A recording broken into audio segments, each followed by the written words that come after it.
Hello students. आज हम alternating current वाले चैप्टर में जो सबसे इम्पोर्टेंट टॉपिक है पावर, उसके बारे में डिस्कस करेंगे। और मोस्टली 3 मार्क्स का क्वेश्चन आता है कि calculate the average power in AC circuit.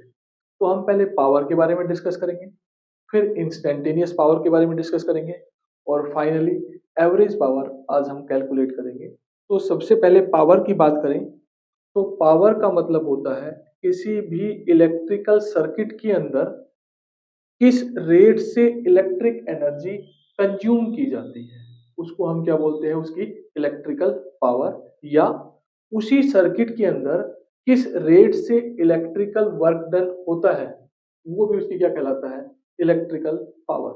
तो पावर क्या है, अगर पावर की डेफिनेशन की बात करें, power the rate at which electric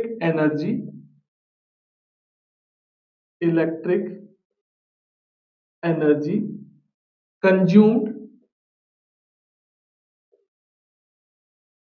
in an electric circuit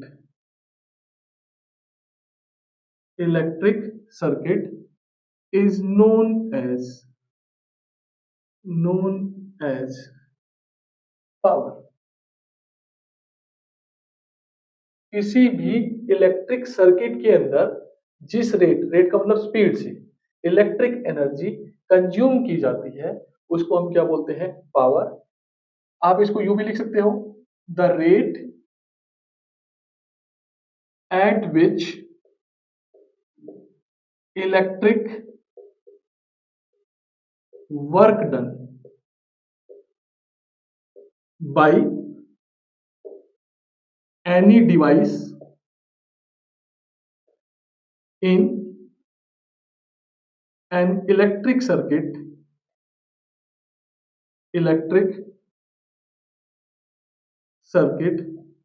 is known as power. अगर आपको पावर कैलकुलेट करना है तो P equals to E upon T.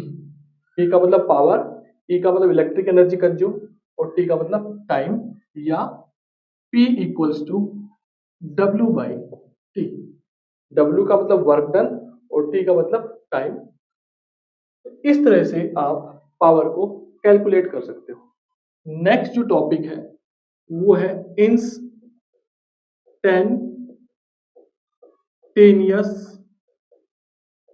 Power. क्या है instantaneous power? It is defined as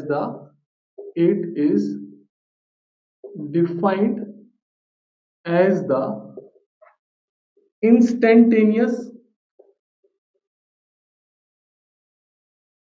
voltage. It is defined as the product of what? It is defined as the product of instantaneous voltage and instantaneous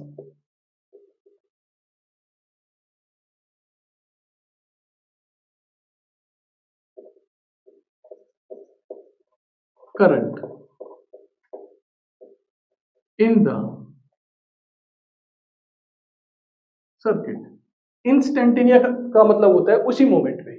तो जब भी आपको instantaneous power calculate करनी है तो कहता है it is defined as the product of instantaneous voltage and instantaneous current in the circuit. किसी भी सर्किट के अंदर जो इंस्टेंटेनियस करंट होता है और इंस्टेंटेनियस वोल्टेज होता है, उनका क्या कर देंगे, product.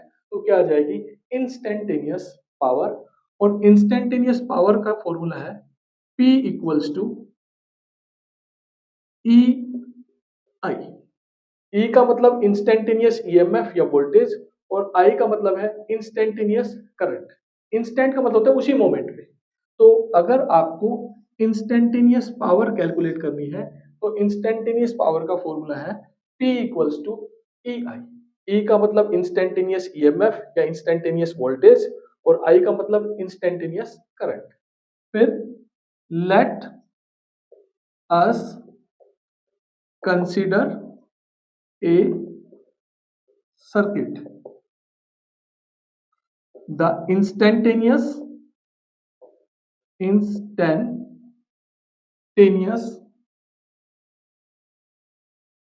EMF or voltage and instantaneous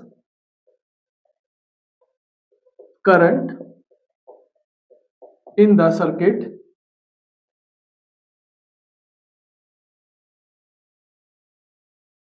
is given by E equals to होगा E naught sine omega t और आई इक्वल्स टू होगा I naught sine omega t minus five. इन दोनों हमने अज्यूम कर लिया कि इन दोनों के बीच में जो फेज डिफरेंस है वो क्या है, फाइव। फिर देख लीजिए कि हमने एक सर्किट कंसीडर किया, उस सर्किट के अंदर इंस्टेंटेनियस ईएमएफ और वोल्टेज, इंस्टेंटेनियस ईएमएफ या वोल्टेज और इंस्टेंटेनियस करंट की वैल्यू इस तरह से गिवन है कि ये तो है E equals to E naught sine omega t और I इक्वल्स टू क्या है, I naught sine omega t minus five, where five is the phase difference. Current और ईएमएफ के बीच में फेज डिफरेंस कितना है, फाइव। अब ये वैल्यू E और I की वैल्यू इसमें पुट करेंगे और आगे average power in AC circuit calculate करेंगे।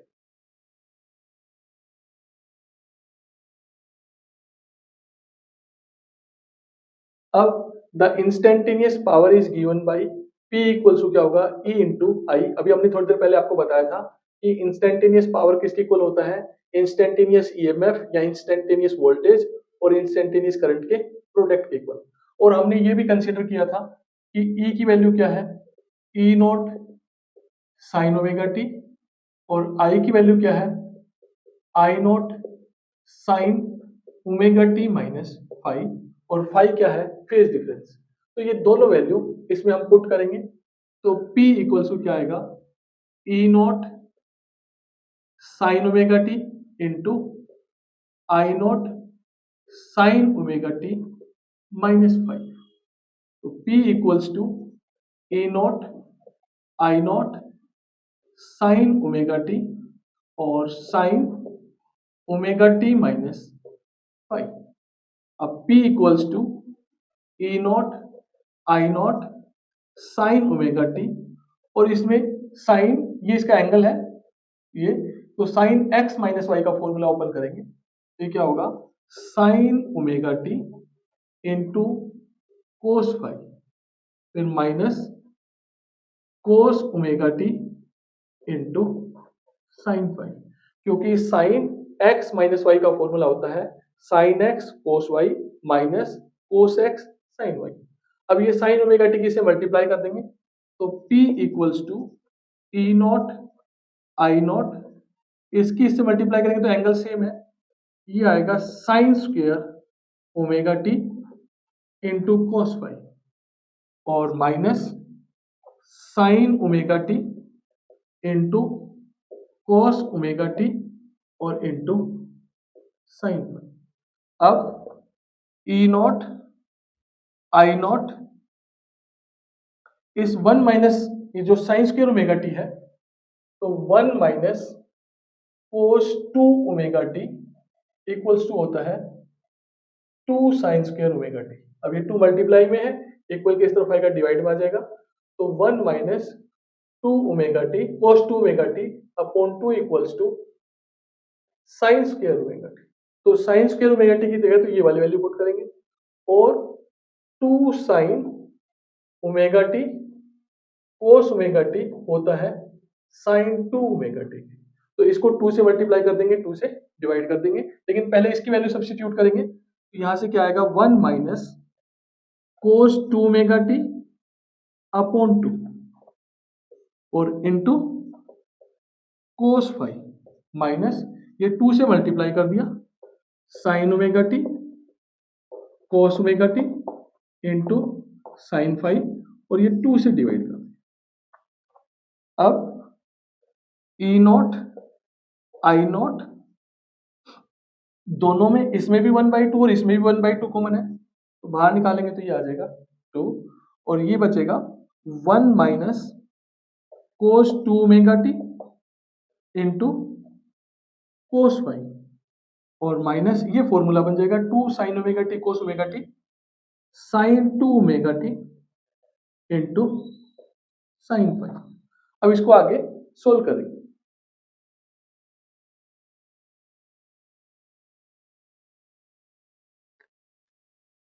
तो ये P इक्वल्स टू क्या आ जाएगा, ई नॉट आई नॉट अपॉन 2, इसकी इससे मल्टीप्लाई करेंगे तो ये आएगा कोस फाइव, इसकी इससे मल्टीप्लाई करेंगे तो minus cos 2 omega T into cos five और minus sine 2 omega T into sine five, ये आ गया। अब P equals to E not I not upon 2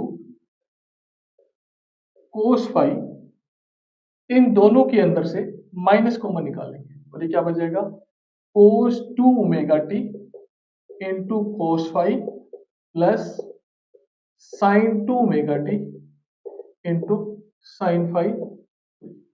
अब कोस एक्स माइनस वाई का फॉर्मूला होता है cos X into cos Y plus sine X into sine Y, ये formula होता है।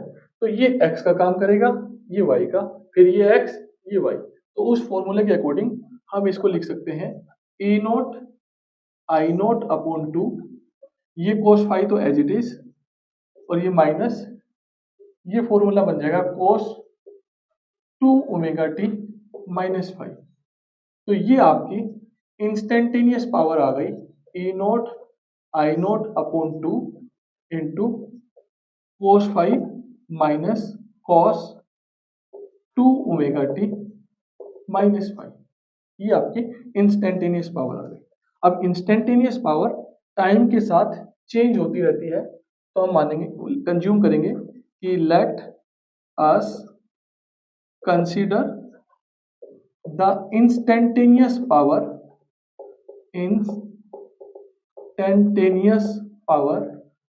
remain constant for small time dt, तो then P equals to क्या हो जाएगा dw अपॉन dt। अब क्रॉस मल्टीप्लाई करेंगे तो dw इक्वल्स टू क्या आ जाएगा P dt। अब हमें तो एक पूरी साइकिल के अकॉर्डिंग वर्क डन कैलकुलेट करना है, तो बोलेंगे the work done over A complete cycle is, तो इसका इंटीग्रेशन कर देंगे, क्या लिखेंगे dw और यह लिमिट लगाएंगे 0 टू t और p dt। अब dw का इंटीग्रेशन तो क्या होगा w और यहाँ p की वैल्यू पुट कर देंगे, लिमिट 0 से t और p की ये वाली वैल्यू पुट कर देंगे, तो क्या है E not I not upon 2 cos 5 minus cos 2 omega t minus 5। अब आगे इसका फर्क और इनटू ये dt। अब इसका इंटीग्रेशन करेंगे,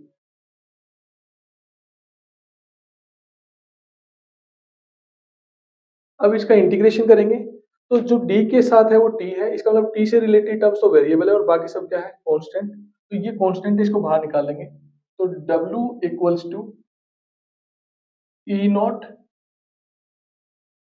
आई नॉट अपॉन 2 और टर्म्स को सेपरेट करेंगे, ये आएगा इंटीग्रेशन ऑफ लिमिट 0 से t, इसकी इससे मल्टीप्लाई करेंगे क्या आएगा कोस 5 dt।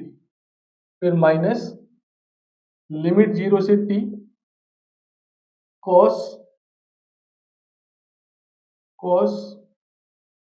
2 ओमेगा टी -5 और dt, और ये ब्रैकेट क्लोज। ये वैल्यू इसमें से हमने ये कॉमन निकाल के ये तो बाहर निकाल लिया, इसके साथ dt लगा दिया, इसके साथ dt लगा दिया, तो ये टर्म्स आ गए। अब इसको सोल्व करेंगे तो e naught I not upon 2 D के साथ होता है वो वेरिएबल होता है, बाकी सब क्या होता है कांस्टेंट। तो या डी के साथ कोने टी, तो टी से रिलेटेड टर्म तो वेरिएबल है, बाकी क्या है कांस्टेंट। तो cos फाई कैसी क्वांटिटी है, कांस्टेंट, उसको बाहर निकाल लेंगे। ये आएगा लिमिट 0 से टी और डी टी, फिर माइनस कोस का इंटीग्रेशन होता है साइन, यहाँ लिखेंगे साइन 2 ओमेगा टी -5, और वेरिएबल के साथ, वेरिएबल कौन है टी, टी के साथ जो होता है उससे क्या करते हैं डिवाइड, और यहाँ लगाएंगे लिमिट 0 से टी, तो ये ब्रैकेट क्लोज। अब E not I not upon 2 cos phi dt का इंटीग्रेशन क्या होगा t, और यहाँ लिमिट लगाएंगे 0 से t। अब ये 1/2 ओमेगा कांस्टेंट क्वांटिटी है, बाहर निकाल लेंगे। अब साइन 2 इंटू ओमेगा की जगह पुट करेंगे 2 पाई अपॉन टी, और इस टी की जगह पहले क्या पुट करेंगे अपर लिमिट माइनस 5,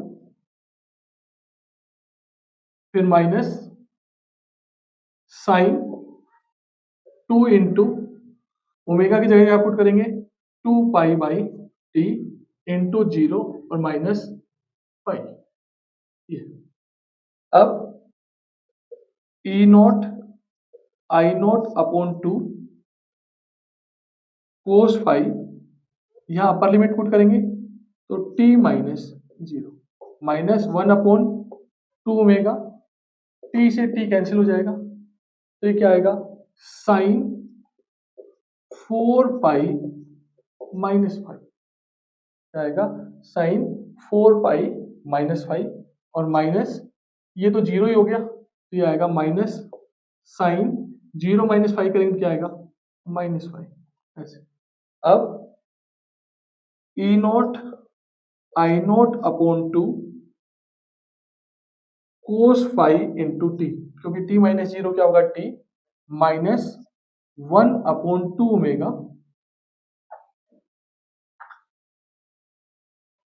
4 पाई के अंदर से कुछ भी माइनस करेंगे तो कौन से क्वाड्रेंट में होगा, फोर्थ क्वाड्रेंट में, और फोर्थ क्वाड्रेंट में साइन कैसा होता है नेगेटिव, और पाई का मल्टीपल है साइन रहेगा, तो ये क्या आएगा -sin5, और साइन -5 होता है माइनस, साइन -5 होता है -sin5, तो माइनस वो और माइनस ये हो जाएगा +sin5। अब ये प्लस का था, ये माइनस का था, कैंसिल हो गया, और इसकी 0 की इससे मल्टीप्लाई करेंगे तो क्या आएगा 0। तो यहाँ से W इक्वल्स टू क्या आ गया E not I not upon 2 into t into cos five, ये वर्क डन आ गया ओवर एक कंप्लीट साइकिल। ये वाली टर्म क्या हो गई 0, सिर्फ ये बची, तो उसकी वैल्यू ये आ गई है। अब एवरेज पावर कैलकुलेट करेंगे। अब वर्क डन ओवर ए कंप्लीट साइकिल तो हमने कैलकुलेट कर लिया, तो एवरेज पावर ओवर ए कंप्लीट साइकिल क्या होगा W वर्क डन ओवर ए कंप्लीट साइकिल अपॉन टी, क्योंकि वैसे भी हमने स्टार्टिंग में आपको पावर के बारे में बताया था, तो पावर इक्वल्स टू क्या होता है W अपॉन टी, लेकिन एवरेज पावर हमें तो ओवर ए कंप्लीट साइकिल कैलकुलेट करना है, तो इसको ऐसे लिखेंगे। अब W की ये वाली वैल्यू यहाँ पे पुट कर देंगे, तो P average equals to W की वैल्यू है E naught I not upon 2 into t into cos five और अपॉन टी, टी से टी क्या हो गया कैंसिल, तो एवरेज पावर आ गई E not I not upon 2 into cos five. आप इसको यू भी लिख सकते हो, नहीं तो आप इसको ऐसे लिख सकते हो P average equals to E not into I not, और 2 को लिखेंगे √2 इंटू √2 और इंटू कोस फाइव।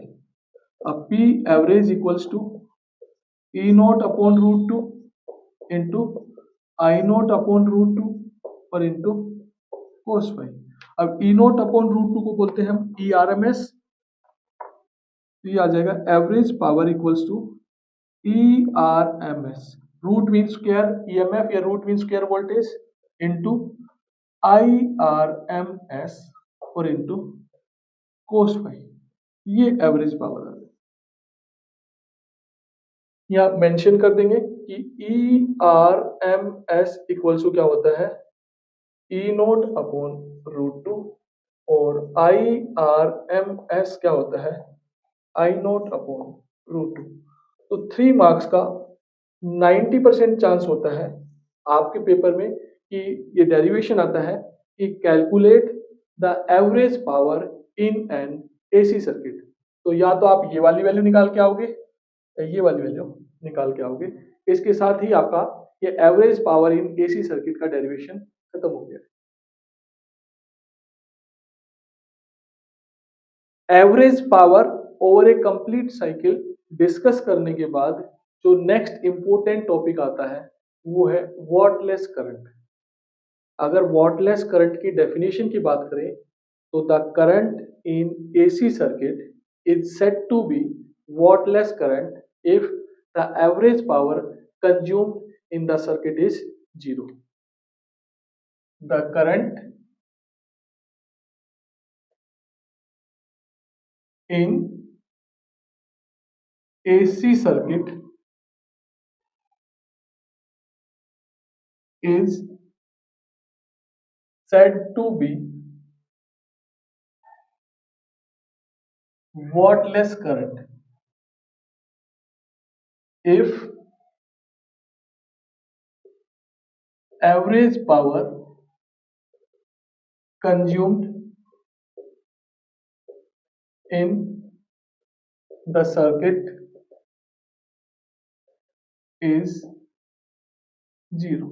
और हमने जो एवरेज पावर कैलकुलेट की थी उसका फॉर्मूला था P average equals to E R M S into I R M S into cos phi. अब एवरेज पावर किसके ऊपर डिपेंड करेगी, फाई के ऊपर, यानी कि फेज डिफरेंस के एंगल के ऊपर। If the circuit containing capacitor or inductor only, then phi की वैल्यू या तो माइनस पाई बाई टू होगी, कैपेसिटर होगा तब तो फाई की value minus pi by two होगी, और इंडक्टर होगा तो फाई की वैल्यू पाई बाई टू होगी। और जब ये दोनों वैल्यू इसमें पुट करेंगे तो एवरेज पावर क्या आ जाएगी, जीरो। क्यों, क्योंकि कोस पाई बाई टू की वैल्यू क्या होती है, जीरो, और minus cos pi by to put cos minus pi by to put करेंगे तो कोस माइनस एक्स कोस एक्स होता है, वो भी पॉजिटिव हो जाएगा, तो उसकी वैल्यू भी क्या आएगी, जीरो।